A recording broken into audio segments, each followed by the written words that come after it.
will now keep the Raebareli seat and has decided to vacate the Wayanad Lok Sabha seat, and now Priyanka Gandhi will be fighting elections from the Wayanad seat. हम तो पहले ही दिन से कह रहे थे कि वायनाड की जनता, केरला की जनता को राहुल गांधी धोखा देने वाले हैं।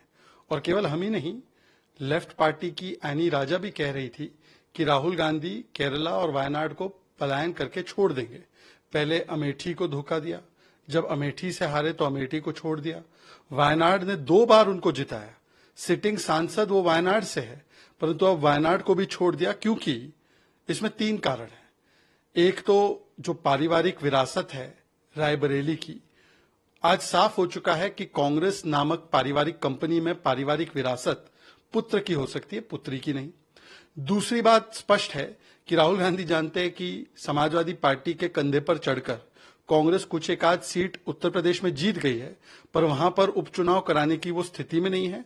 वो डरते हैं कि वहां पर भारतीय जनता पार्टी फिर से अपनी जो थोड़ी बहुत जमीन गई थी वो फिर से उसको पाने की स्थिति में है, तो वो सीट छोड़ नहीं सकते। और तीसरी बात, कांग्रेस पार्टी की मानसिकता भी दिखती है कि वो सभी जगह पर अमेठी रायबरेली वाला मॉडल, मतलब कि परिवारवाद वाला मॉडल चाहते हैं।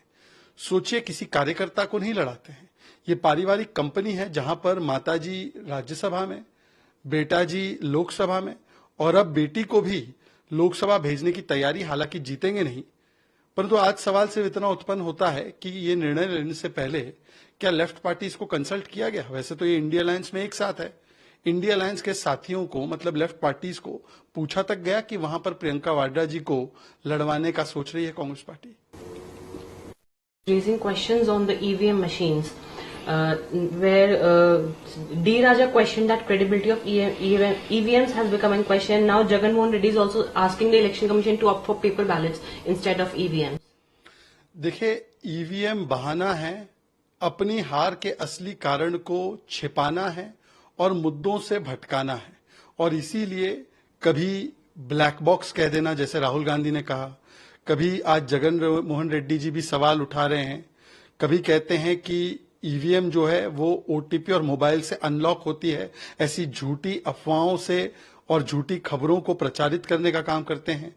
मोदी विरोध में उतरते उतरते आज ये मंडली देश की लोकतांत्रिक संस्थाएं और देश की जो लोकतांत्रिक प्रक्रियाएं हैं, जिसको पूरी दुनिया मानती है, उसको भी एक प्रकार से उस पर कलंक लगाने के काम करने का जो कार्य है उसको छोड़ नहीं रहे हैं।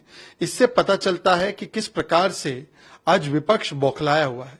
सवाल तो ये बनता है कि जब इसी ईवीएम से आप चुनाव पंजाब में जीतो, आप चुनाव दिल्ली में जीतो, आप कर्नाटका हिमाचल में चुनाव जीतो, तेलंगाना में चुनाव जीतो, तब ये ईवीएम ठीक होता है। और अगर आप चुनाव हार जाओ उत्तर प्रदेश में, उत्तराखंड में या केंद्र में, तब वो ईवीएम खराब हो जाती है। तो ईवीएम नहीं, बल्कि ये देश की संस्थाओं को बार बार कलंकित करने का ये सुनियोजित तरीके से एक षड्यंत्र है। और भारत की जब सेना surgical strike, Balakot air strike भी करती है, तब भी ये लोग सवाल पूछते हैं, सवाल खड़े करते हैं, डाउट करते हैं। तो ये पेरेनियल डाउटर्स है जिनका लक्ष्य केवल भारत की छवि को बदनाम करना है और कुछ नहीं।